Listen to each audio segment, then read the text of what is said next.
bom nuklir untuk menumpas kesesatan iman yang keras kepala. Assalamualaikum warahmatullahi wabarakatuh. Saudara-saudaraku sebangsa dan setanah air, hari gini masih ada aja orang meributkan tentang nasab Ba'alawi yang sebenarnya ini sudah dibatalkan oleh tesis ilmiahnya Kiai Haji Imaduddin Usman, dan ini sebenarnya bukan urusan kita-kita orang, tetapi urusan Robitoh Alawiyah. Harusnya itu yang menanggapi. Oke lah, tapi ini ada Buya Qurtubi. Mari kita dengar bersama. Saudara, para ulama Ahlus Sunnah wal Jamaah yang dipermasalahkan Imam Ubaidillah bin Ahmad Al-Muhajir atau Ahmad bin Abdul Al-Muhajir di abad ke-4, abad ke-5, abad ke-6, abad ke-7, abad ke-8, abad ke-9, abad ke-10. Artinya dari mulai zaman Imam Ubaidillah sampai kepada ulama mutakhirin Syekh Nawawi Tanara Banten, tidak ada satupun ulama Ahlus Sunnah wal Jamaah yang membatalkan nasabnya, yang menafikan Imam Ubaidillah bin Ahmad Al-Muhajir. Tidak ada. Saya jamin tidak ada. Dia bicara tentang dari kurun abad ke-4 sampai ke-10 tidak ada ulama yang membatalkan nasab klan Ba'alawi. Ya karena memang tidak ada orang-orang tersebut yang diklaim sebagai datuknya Ba'alawi, baik Ubaidillah, baik Alwi bin Ubaidillah, baik Syahid Mirbad. Tidak ada orangnya. Bagaimana ulama mau membatalkan keberadaan mereka, isbat atau klaim atas Ba'alawi sebagai keturunan Ubaidillah bin Ahmad? Itu kan setelah adanya Habib Sakron. Nah setelah di situ baru ada klaim. Sebelum itu tidak ada klaim. Bagaimana ketidakadaan klaim kok terus dibatalkan? Kan nggak logik. Nggak mungkin sesuatu yang tidak ada ditiadakan. Memang yang sudah tidak ada gitu loh. Berkaitan dengan Syekh Imam Nawawi Al-Bantani, kurun waktunya berbeda. Kurun waktu Syekh Imam Nawawi Al-Bantani adalah di mana para penjajah Eropa memanfaatkan klan dari Yaman untuk melakukan penjajahan di bumi Nusantara. Jadi persoalannya bukan pada persoalan perdebatan nasab. Persoalannya bagaimana ulama-ulama Nusantara ini melanjutkan peperangan yang telah dikobarkan oleh Pangeran Diponegoro.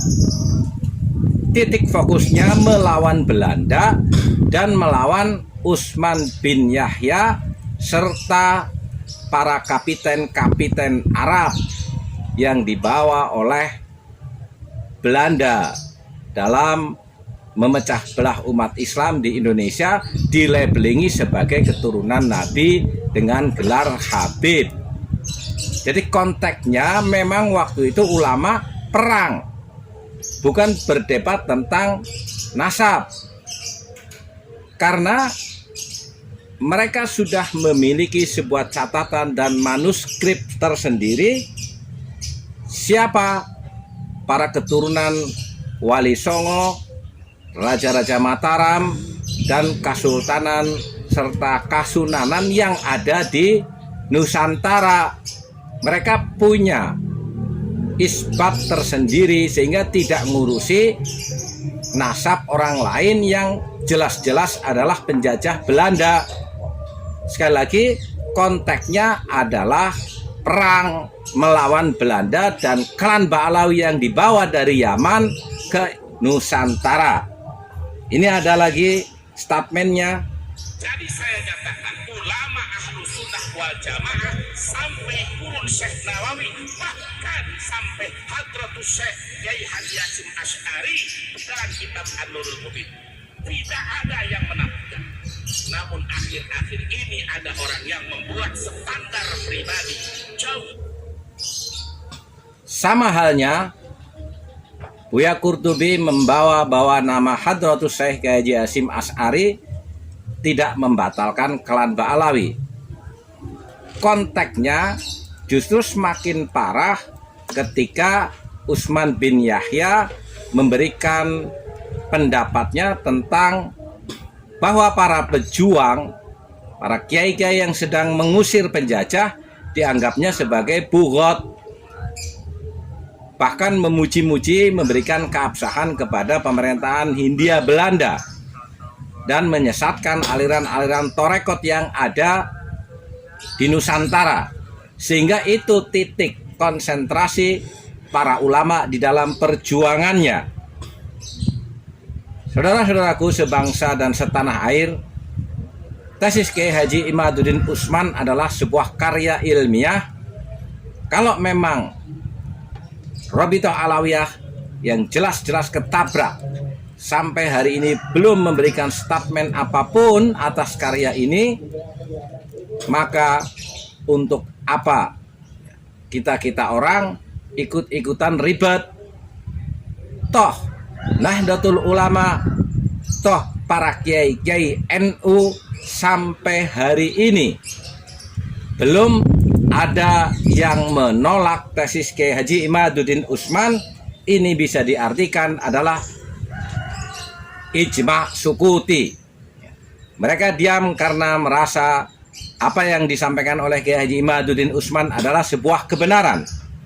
Dan menyangkut membawa nama Hadratus Syekh Kiai Haji Hasyim Asy'ari, sekali lagi bahwa persoalan yang dihadapi para ulama pada saat itu adalah melawan penjajah Belanda serta maraknya Wahabisme yang dibawa oleh Ibnu Saud dengan kerajaan Saudi Arabia. Jadi tidak ribet-ribet mengurusi persoalan isbat mengisbatkan, karena sudah jelas bermusuhan, berhadap-hadapan antara klan Ba'alawi dengan ulama-ulama Nusantara. Dari kata-kata atau syarat-syarat yang dinyatakan oleh ulama salafus saleh. Berbicara tentang mengikuti ulama us-shalihin, ulama us-salaf, Hadratus Syekh Kiai Haji Hasyim Asy'ari memberikan standar, bukan asobiyah, bukan percaya terhadap orang per orang, apalagi cuma sekedar orasi-orasi. Tetapi mari kita kutip peringatan beliau, wa idza ta'ayyana al-i'timadu ala aqawilis salafi fala budda min an takuna aqawiluhumul lati yu'tamadu 'alaiha. Pertama, marwiyatan bil isnadis sahih, harus punya sanad yang nyambung, bukan terputus 550 tahun lalu itu dipercayai. Itu termasuk kaul hadis, kaul yang diadakan oleh Habib Sakron. Yang kedua, mudawwamatan fi kutubin masyhurah, sudah terkodifikasi sebagai sebuah kitab yang masyhurah, sudah tersebar ke seantero jagat sehingga bisa dikoreksi apakah kitab itu benar atau tidak benar. Dalam hal ini karya Habib Sakron dikoreksi atau dianalisa oleh Kiai Haji Imaduddin Utsman. Wa antakuna mahdumatan, serta harus terperinci apakah ini sekedar klaim sepihak ataukah memang ini memiliki dasar-dasar yang ittisal, yang nyambung dari Habib Sakron sampai abad di mana Ubaidillah hidup. Itu harus punya sanad yang jelas atau sambungan periwayatan. Cerita-cerita yang dikarang oleh Habib Sakron itu ternyata dirungkatkan oleh Kiai Haji Imaduddin Utsman. Mungkin ini ya yang bisa kami sampaikan. bahwa persoalan nasab sudah selesai, rungkat dengan adanya tesis Kiai Haji Imaduddin Usman. Cukup sekian. Walafu minkum. Wassalamualaikum warahmatullahi wabarakatuh.